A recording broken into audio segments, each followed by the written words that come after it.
What's up, you guys? It's Jose Zuniga from Teaching Men's Fashion, and for today I got a fun one.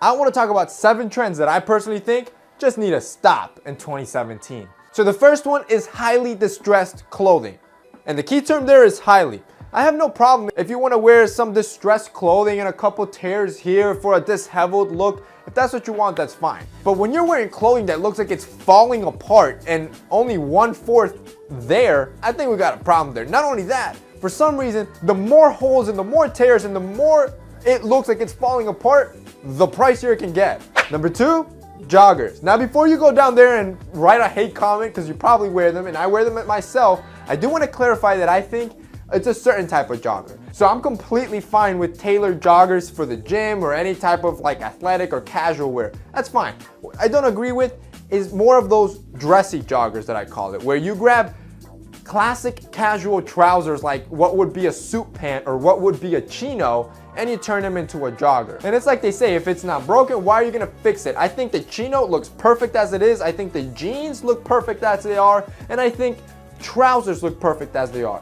Don't turn them into joggers. Number 3 is man buns. So we have seen the man bun since 2014, and people for some reason are still wearing this thing. Or let me include the top knot in here because it's the same thing. Now, again, it's a trend. If you want to do it, it's fine. But in my personal opinion, I just don't find it versatile.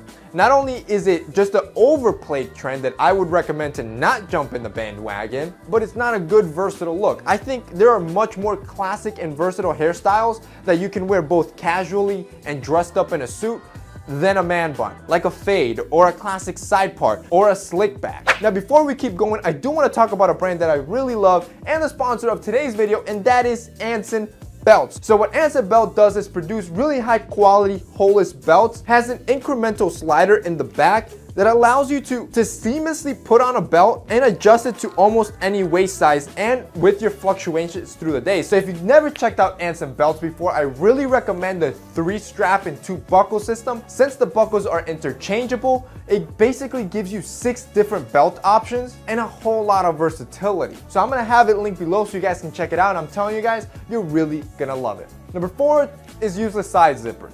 See, to me, menswear again should be functional. Everything you wear, everything that your clothing has should be for a purpose. But could someone explain to me what are the zippers on this t-shirt for, or the zippers on this sweater on the side for? They really serve no purpose, and I personally think it just doesn't look good.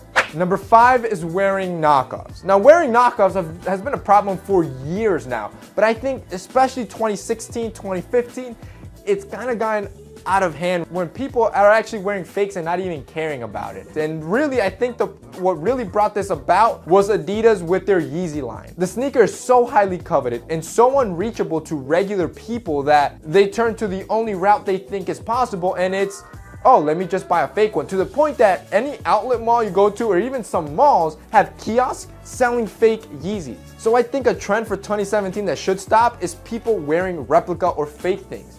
Honestly, if you like the style so much, find yourself some other type of prime knit sneaker that closely resembles it instead of buying something that's fake. Even better, Adidas did you guys a solid and dropped a tubular model that looks almost identical to the Yeezy, and you can buy that for like $100. And again, you won't be fake. Number 6 is another hairstyle trend, and this is the hard part. I think this one went up at the same rate as the man bun around 2014. It was very popular, and people I see still are doing that hard part. And what the hard part is where you ask the barber to basically shave a line into your head to give you a side part. Now, 2 reasons why I just don't think this is a good idea. 1, it just looks too perfect. The great thing about a classic side part is that it doesn't have to look perfect, right? It can look a little bit messy if you want it to be. Or you can make it extremely perfect if you want that to be. But it's your skill set when you comb yourself and when you style your hair that will define the straightness of that part. And the second thing why it's not a good thing is that the maintenance involved with it. You pretty much have to go to the barbershop every week or every 2 weeks to clean that line up so it looks clean. Otherwise, your hair's probably gonna look like a mess. And finally, number 7 is long line tees. Now, out of all the trends that I don't like, I think this is the least bad one, since that trend of long line t-shirts is casual by nature, and I understand that. But other than it not just making you look proportionate, keep in mind, it makes your torso look super long and your legs look super short and stumpy, every time I see that trend, I just can't help to think what we as a generation are gonna say when we look back 2-3 years from now, how ridiculous that trend was. I mean, think about it. Long oversized t-shirts isn't something that's new. And finally, quick bonus and trend number 8 that I think we should just stop doing for the better of menswear is wearing belts with holes. Now, this one in particular is not a trend. It's more of just a norm that we've always done. We've always worn belts with holes. But in my personal opinion, something like the Anson belt, like I talked in the beginning,